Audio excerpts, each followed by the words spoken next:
Hey folks, today I thought I would take you through my winter garden. Previously I put out a video on the winter garden as well. At that point I was planning to do some in the basement, which is currently demoed, awaiting being remodeled. But for some reason, which makes me a little suspicious of the air down there, plants were sort of just withering and dying. Not for lack of sunlight, because they have the same sunlight here, not for lack of watering, because I'm watering the same schedule here. So I don't know.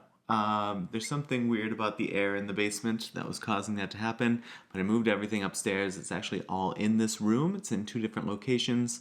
And so let's go through that, and I'll talk a little bit about what I'm growing currently, what I'm growing in order to transplant, and then I'll share a little bit of what's still left to be planted with the intentions of planting that outside in the spring. Okay, so here's our first spot. You can see I have my light source here is the Arrow Garden, which has probably no more surviving cherry tomato plants on it, which is fine, but I still use it for the light source.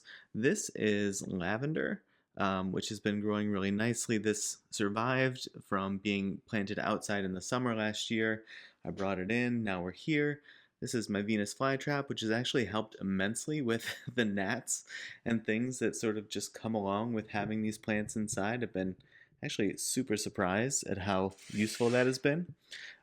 This is arugula, and this is a green bean plant. And so I had really good luck growing in just these tin cans that I take my knife, I cut a little hole in the bottom there, and put it on a tray so that it can drain. And I've just had really good luck planting stuff in there to start with. And these are just like tin cans that I like. They're old like kidney beans, black beans, garbanzo beans.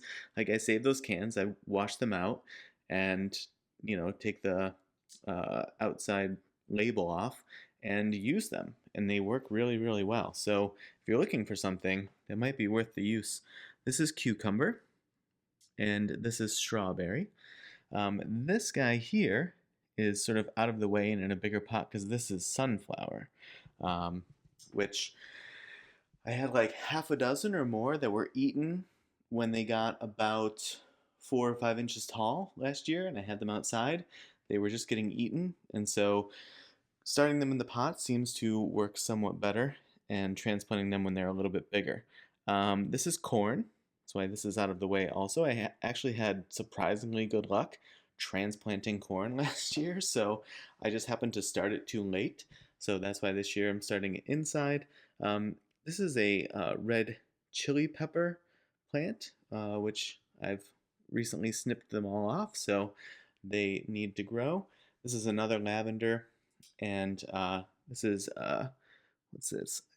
Calancho, butchering that for sure, but you can see it here. But it has these really pretty like red leaves or red flowers when it grows into fruition.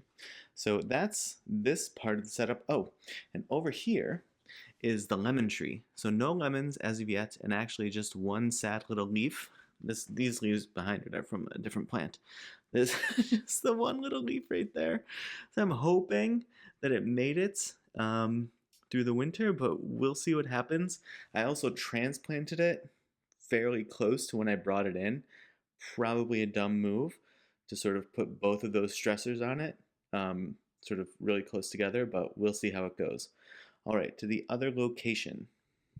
Okay, now here I have another. This is actually seems more picturesque to me. I thought that the window thing would, but I think the lighting is weird over there. But in any case, I have another old arrow garden that I don't even have the other pieces for it. This was just something that somebody didn't want anymore, so I took it for the light source. This is watermelon, as you can see. So we're going to see how that goes. This is dinosaur kale, which had actually started outside and just started to get some like robustness to it as it was starting to get cold. So I brought it inside and used these skewers to prop it up because it was getting a little bit heavy, tipped over. And as you can see, I've been snipping and eating periodically. And then these are microgreens, which actually grow tremendously well and quickly. And I snip them and then sort of like, you know, reorganize the pot and grow them again.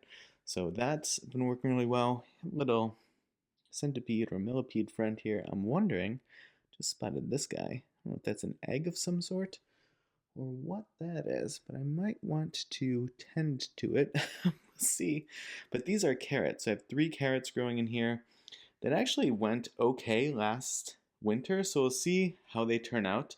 It's not the biggest pot in the world, but it might yield, something that's sort of like fresh and edible. Fresh carrots to me are one of the things that are most noticeable, the taste difference from store-bought to homegrown.